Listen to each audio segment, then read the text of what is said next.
Everybody, in this video, we are not going to be focusing on Leech, but it is the catalyst from the video the other day that is going to lead us to discuss, is it the stones that are the problem? Specifically, Thanos and the stones. Yesterday's video that I did that was about Leech, talking about is the most controversial card, does it need to be fixed, sort of got to the point where it was like, it's really worse when it's in like a Lockjaw Thanos type deck, especially with like a Quinjet situation. And this thing just is basically free with all these other stones that are happening. From that, it really started becoming, maybe it's not Leech that needs to be changed. Maybe it's something else. There was just conversations about Quinjet, and I'm going to get to that in a bit. GC, James, I was watching him on the Twitch the other day, and I had some good thoughts about that, which I'm going to get to.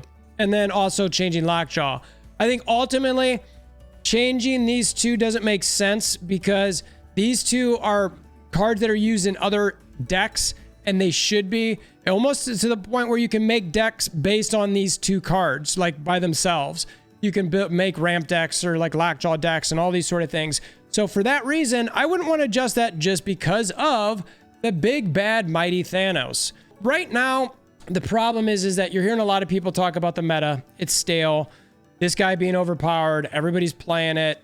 What are we going to do? Like, does he need to be nerfed? Does Leech need to be nerfed? Again, in this video, we're going to be focused on Thanos, but more specifically, the stones. And I do feel like I'm inviting people to sort of bring hatred on this because I know a lot of people like this. And typically when something's working for them, they don't want it changed. But I got to speak my mind on it. I got to say how I feel and what I think. And I want to share those thoughts.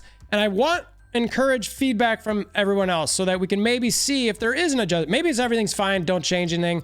But I am sort of opening the door for some of that. And sometimes, especially with the internet, you know, it can be pretty intense. But I promise I'm generally a nice human. So like I mentioned, people are frustrated with the current meta because it's the same meta that we just had basically most, if not all of last season.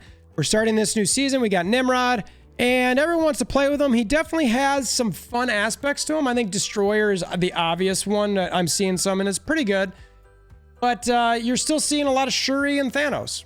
And that's pretty much it. Now, I don't want to dive into a lot of, you know, the meta or anything, but it's a launch point for this conversation. Like I said, I disagree with changing the Lockjaw and Quinjet situation, but I think it is a good launching point for talking about Thanos. So before I move on from that, though, the Quinjet one, just so you know, and again, shout out to GC on this one.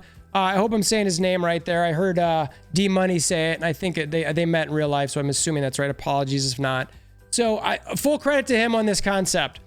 The reason you don't want to change this at all, specifically to say, but not less than one, because right now it says cost one less, which means it could be zero. Some people are saying maybe it should be not less than one. No, not necessarily, because there are other cards that say that, like Sarah and Zabu. You lay those down and you play them, and then you just play the cards. Quinjet actually takes an extra step because you have to bring cards into your deck with basically like the shield cards or the agent card, Agent 13, Maria Hill, Coulson, Nick Fury, stuff like that, Moon Girl. Any way you bring things into your deck, it costs less, but it takes an extra step. So you don't want to nerf Quinjet in that regard because you're making Quinjet do more work to get that one less, whereas the Sarah and Zabu type cards, they just get it. So if you did change it like that, making this say not less than one, it would hurt those other archetypes, specifically, like I said, the Agent Shield type ones and the Dinos. I don't think you want to do that. You want to let that be what it is so that those can still be decks that are played. I went over to a Dino Rampy type, build up the deck one just for fun because I needed a change, and it's doing okay. It's not great, but it, you know, built me a couple rankings. So let's focus on Thanos. If you are unaware, one of the things with Thanos is at the start of the game, you shuffle the 6 Infinity Stones into your deck. Now, one thing that could change this immediately with Quinjet, I don't know if this is the right answer, but is instead of saying at the start of the game, shuffle the 6 into your deck, maybe it's included in your deck. So you're not shuffling them into your deck. They're just already there. So that way Quinjet doesn't affect them. I don't know. That's a thought. So maybe that makes everything I'm about to say go away. Let's go through it anyway. So the first card that I want to talk about is the Soul Stone. I think this is arguably the most powerful of the stones. I think it's strong. It's an ongoing -1 power the entire time. This is, you know, Spider-Woman in the game that costs 5 energy and you get 8 power and it happens only on reveal.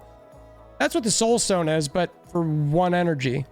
It obviously doesn't have the other 7 power associated with it for a total of 8, but it's the same thing. Now, could you make it go away with Enchantress or something? Yeah, sure, you could. Could you steal it with Rogue? Yeah, sure. But I think in particular, this one, it's essentially a 1/5. So I think that's a really strong card. I would look at this to be a 2-cost card. And for the power, I would look for it to be either -1 or -2. Yeah, that's a hard hit, but it's a really strong friggin' stone.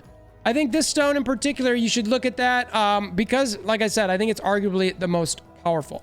The other one that I would look at first, and honestly, after these two, I would maybe not touch anything, except for maybe buffing one other, which I'll get to in a second. Time Stone. I think the Time Stone is the next most powerful card. And by the way, every one of these allows you to draw a card, except for what? The Power Stone? Yeah, so it's like they all allow you to draw. So that's added to every single one of these. The Time Stone also gives you 1 energy. This is like a cheaper Psylocke. I think that's, I mean, again, a really, really strong card. I think it's tied for second strongest. I'll get to the card that it's tied with in a second. But I think I'd start by adjusting this one to 2/0. Somebody did mention giving energy to both players. I don't know if I like that. I think that you want to keep the fact that somebody got Thanos to themselves. You know, that's it. Like you just, I mean, I suppose changing time could benefit 2 people, but you know, as we saw in Infinity War, that didn't do much for Vision, did it? So then next, now as far as adjustments go, that's where I would start. I'd stop there. I'd see it and say, okay, I mean, obviously I'd do some QC testing on this. I just wouldn't put it out in the community, but that's where I'd start to see how it'd affect things. Now, we all know that QC testing isn't as good as putting it out in the community. So maybe this is something that I would do and test a little bit. If there was, we're going to look at the other stones, and if I was going to change one more thing with these, and I'll talk about this a little bit, it'd be the Mind Stone, and maybe have this start in your hand. But anyway, we'll get to more of that in a second. So Reality Stone, I think, is the one that's tied specifically for the second most powerful. Any card that can transform a location is powerful. It can change things. If somebody has a magic and you play this on it, all of a sudden turn 6, it's over. Big deal. It's a Storm. It's a Scarlet Witch. It is a really, really strong card. It has RNG obviously to it, but it's a good card. So how would I change this one? You know, if I looked at this, I'd maybe make it a 2/2, 2 cost and 2 power though. If you're making it more expensive, I would add power to it. You can't just make this one more expensive. I think you need to add some power to it if you make it more expensive, because I'm not fully convinced this one would need it, but I would look at it just be given the fact that it is a location changer. Next up, Power Stone. All right, now this is, you could argue this is a 1/13. Now, granted, the reason you wouldn't argue that is, well, I got to play 5 more cards to get it to happen. Yeah, and especially if you make those changes, it makes it even harder. So I'm not sure that I'd change this one. I think, you know, maybe if anything, a 1/2, maybe you'd take 1 power off of it, but I don't think I would do that. I think I'd probably leave it alone. And then the last stone I would look at is the Mind Stone.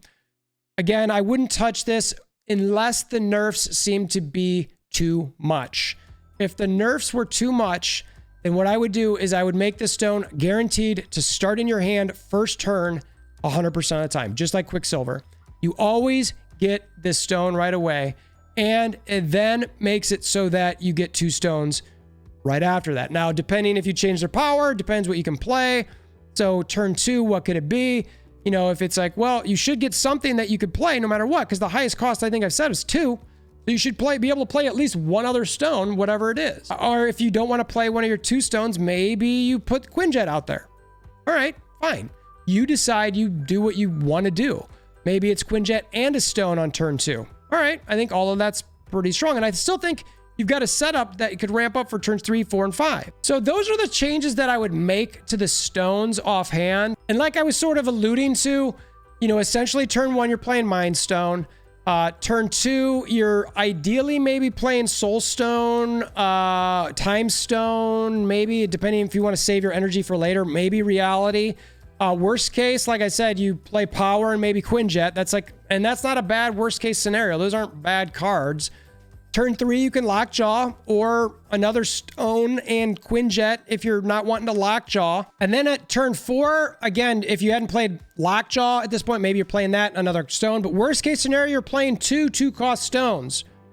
And at this point, you should have at least 4 to 5 stones out on the field, leaving turn 5 for 1 or 2 more and turn 6 for Thanos or whatever else you got. Now, if you've played all those stones and you have a 21-point Thanos, pretty good. Now, if you're only playing these stones and Thanos, though, well, that's not 2 lanes that you can realistically win. So that's where you got to be careful with it. And unless someone else has priority, you're worried about Shang-Chi. So then it's like, okay, what am I going to do with Thanos? So, and honestly, the truth is that if you don't have a lot of power out there, then the other person is likely to have that priority, meaning that your Thanos should be safe from a Shang-Chi, unless they play Ghost or something. Which maybe that's part of the counter. Maybe the Ghost card becomes more relevant, which doesn't seem to be the case at the moment. So now one other thing I want to throw into this in case it does nerf it too much too, is if you've played all 5 or all 6 stones that Thanos costs 1 less. So that way maybe if you've played them all before turn 5, you could play Thanos on turn 5. Again, at risk of a Shang-Chi though, but you could. You could. Maybe the Power Stone is adjusted to also say Thanos has 10 power and costs 1 less. You know what? Because it's a pretty heavy ramp up. So if you're going to change these a little bit, help with the Thanos coming out early so you can play another 6-cost card later that could be beneficial. A Taskmaster, another big strong card that maybe they can't Shang-Chi, maybe an Arrow if you have priority for some reason. Okay, because then that way you pull Shang-Chi away from your Thanos. And then at the end of the day, you know what? If all of these higher cost stones, what they could lead to is everybody needs to have Quinjet in this deck. And I don't know if that's all that bad. It might need it. And I think that way, you know, when we talk about leeches, which is sort of how this thing started a little bit, the likelihood that leech ends up in this deck is maybe a lot less likely. You know, and all of the different cards that you can put into this Thanos deck, that, you know, when you cycle them through, whether it's an Arrow or it's a leech, it's a who knows what that can mess with your other opponent, the amount of those cards gets smaller and smaller, making this deck a little bit more down to earth, which frankly, I think it needs a little bit. Am I way off base here? Is this something are these reasonable adjustments? In my mind, I think they are. I don't have Thanos, so it's easy for me to say it. It's easy for me to say it. I just play against them and I'm reading the tea leaves of what everybody's saying and trying to analyze it from a constructive criticism point of view. So if this video was intriguing to you or helpful in the least manner, or you just want to hammer down that like button, I'd absolutely appreciate it. Trying to grow the channel. So if you want to share with that aunt, uncle, and nieces, nephews, appreciate that as well. And until next time, I hope you have a wonderful day.